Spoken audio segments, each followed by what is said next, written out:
What's up guys, FX Killer here, and today I'm bringing you that follow-up video I promised you on the new attributes. So we're going to be looking at them, we're going to talk about them, we're going to look at them in depth, and I'm also going to give a couple build ideas and suggestions. Alright, let's get into it. So first up, we have strength here. Obviously you know that increases melee damage. The first one here, every blow you strike with a truncheon deals 100 more concussive damage. So obviously that's going to be a good thing for taking out thralls. Assaulting the wound, you now deal 25% increased damage to enemies affected by negative status effects. That means excellent for a status build to go melee. That's kind of a given. Slice and dice, each light attack deals 10% additional damage. That's actually pretty interesting. So if you can stack attacks on somebody, you're going to get that bonus. Brutal strikes, each heavy attack inflicts 25% more damage. Now brutal strikes already give you double damage on the majority of weapons. So that's going to give you about 25% more, obviously. And we'll have to see if that's multiplicative or additive when that change comes. And then you have the top 60 point tier, Mad Berserker. Whenever your hit points fall below 25%, you deal 50% more melee. That's definitely a good trait in a way. I definitely question its usefulness though, because when you do fall below 25%, ideally, you know, if you're the opponent of that guy, you're going to want your next hit to kill him. And that's at the point you're looking at, okay, if I don't get the last hit on this guy, he's going to get the last hit on me. So it's kind of a trait that I'm not sure is worth taking. Brutal Strikes is also good, but with the new combat meta, at least from what it looks like, it's going to be not that easy to land heavy strike after heavy strike. That's going to depend on how much of a get out of trouble free the new improved dodge is, but at this point, just from looking at this, I probably only put 30 points in strength. Next we have agility. Obviously most of you have probably seen my video on the fact that agility does really nothing except give you armor, which is very disappointing. Let's see here. For 10 points in agility, you get iron endurance. Sprinting drains 25% less stamina. That sounds excellent, especially for only 10 points, which is going to be, what, a total of 15 invested points? That's a pretty good deal. Cat-like falling damages that's pretty decent. Effortless leap. Jumping no longer costs stamina. To be honest, I don't think jumping should cost stamina.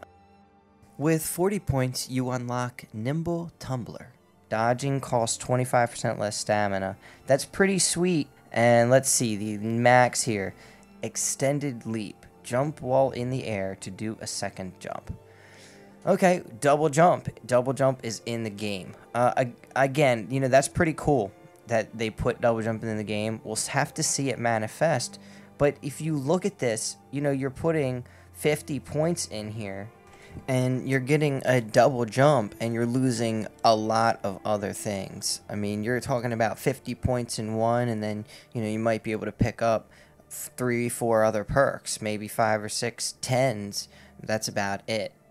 That said, it's definitely worth the 10 points in agility now. Absolutely, it'll be almost integral to every build to get that iron endurance. Above that, I think some of it's not worth it. Effortless Leap again is decent. Nimble Tumbler is very good. We'll have to see how much dodging ends up costing, and then we can see if it's actually worth putting 40 points into agility. Alright, now we have Vitality. For 10 points, you're going to get Deep Breath. Your breath timer is doubled. Impervious, all temperature effects are diminished. Fierce Vitality, you gain passive health regeneration. That sounds like a must-have. Receptive increases the healing effect of consumables and dancers by 100%, so that doubles the effect. And then your 50 point is your bronzed physique. All combat damage you take is reduced by 20%. Very nice. Poisons, debuffs, and other percent-based effects will deal damage as something we can't read. I don't know what that is. So let's look at the rest of this, and I guess when we know what that is, we can revisit it. So deep breath, breath timer, nothing that you really need.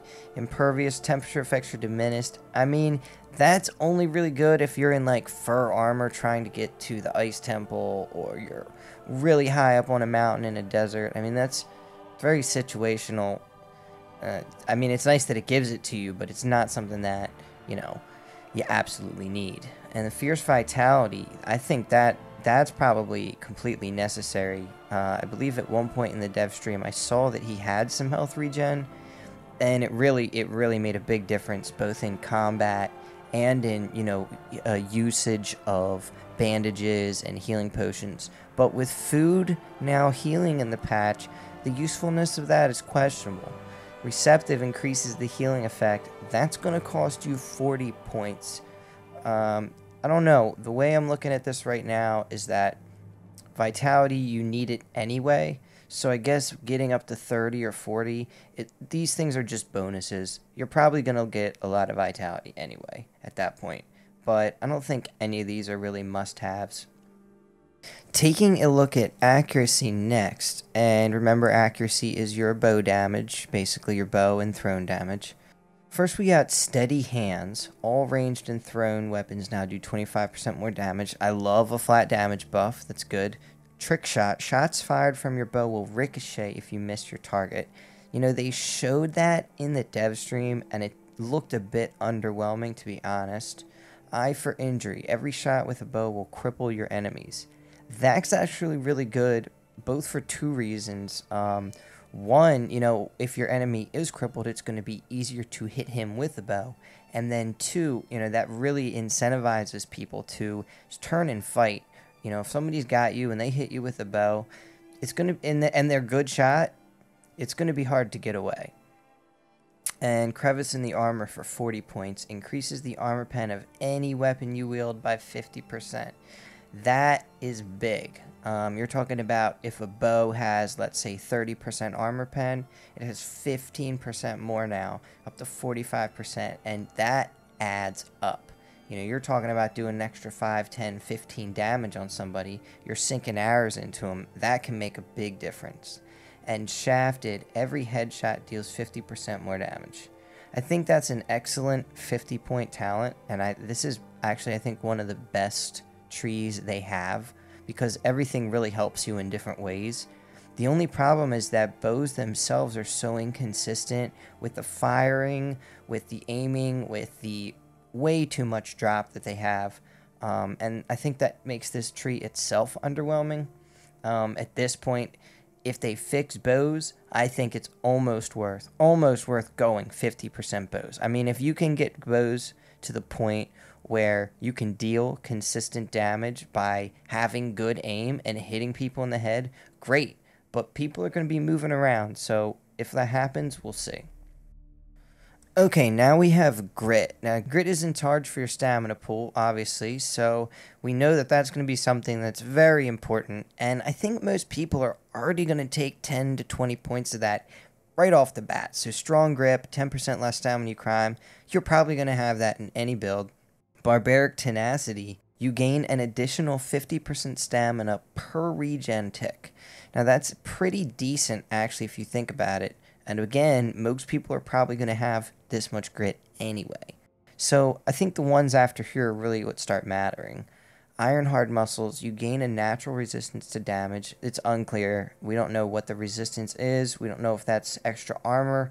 We don't know if that's flat damage. We don't know if it's percent damage. That needs to be clarified. Fluid Swings, 40 points. You no longer use stamina when making basic attacks. I think that's actually really, really good. And if you combined that with some kind of, maybe with the dodge reduction, you might have a really effective build. And, of course, your level 50, which is really nice. Endless Runner, sprinting no longer costs any stamina. Although I'll note that by getting this, sort of the agility perk of the 25% less means nothing. With that knowledge, again, I think the first 20 points is a given. You're probably going to get that in just about any build. We don't know what Ironheart does yet, and Fluid Swings could be really, really good. That could be something worth going 40 grit for in a build that, was cohesive with other talents. We're making pretty good progress. We're on Encumbrance now, and Encumbrance is the stat that nobody wants to put points in, but you kind of have to. You end up maxing out, and you're like, okay, I'll put more in Encumbrance, and then you max out, and you put more in Encumbrance, and it's a frustrating game to play. So let's see what they have to offer with Encumbrance. Balance and counterbalance for 10 points. You deal 10% extra melee while over encumbered, but swing using 10% less when not. So basically, this means that if you can prevent yourself from being over encumbered, you'll have a consistent 10% less stamina buff while swinging. Sure-footed for 20 points, you cannot be hindered by slow effects, cripple, etc., apart from being overburdened. That's really nice because, there's going to be situations where, think about the hyenas in the starting zones. Those things can cripple you sometimes, and it can be very, very difficult to get away. I mean, you're talking about putting 20 points in Encumbrance and never being slowed, at least by cripple again. Then you have grounded, 50% chance of ignoring knockback, knock up, and knock down. Note that that completely invalidates the Warhammer, which that basically is everything that the two-hand Warhammer does. I mean, it is a 50% chance, don't get me wrong. It's not like it's always going to work, but that's a really nice trait. Then you have Pack Mule for 40. Your max carry weight is increased by 50%. That's really sweet, and I wish we could see the fifth one. I searched through the video pretty effectively, and it's just not there, guys. So we're going to have to wait on that or see if they release more info or what. Don't forget, though, we're talking about Encumbrance here. This is the, one stat besides survival nobody wants to put points in but kind of has to. So now, you're really incentivized to get at least 20 points. You're talking about being immune to cripple, getting 10% less stamina on swinging, and 10% extra melee if you happen to get over encumbered while you're fighting a mob, which can happen, and then you can accidentally loot a mob and get over encumbered for a second. I mean, that's 10, 20 points. I think 20 points is just, you're going to want that in almost every build at this point in the game. Last but not least, well, it used to be least, but maybe not anymore.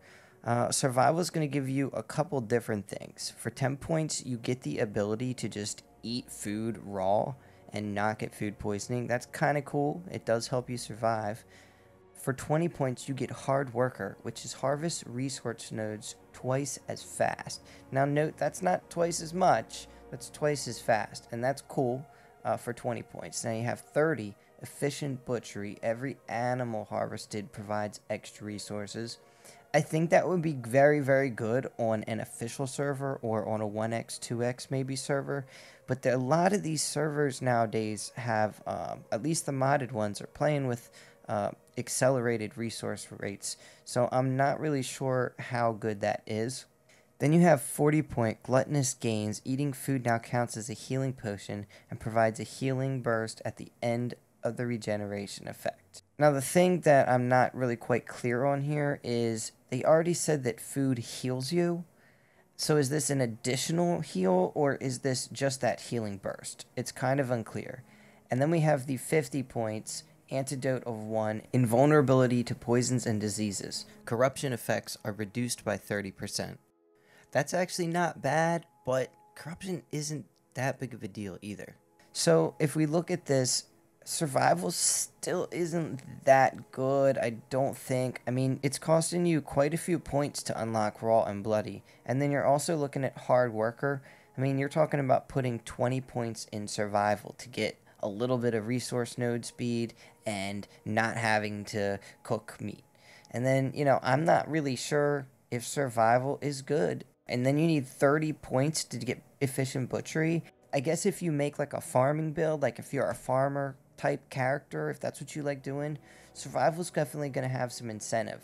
But you're definitely going to pay for it. You're going to be not nearly as good in combat if you're dedicating 30 points in survival just to get some extra hides. And, I think, again, Gluttonous Gains is kind of unclear. We don't really know exactly what that does. Antidote of 1 sounds pretty cool, but most people already carry some type of poison or disease potion. So again, I'm not sure how useful that will be.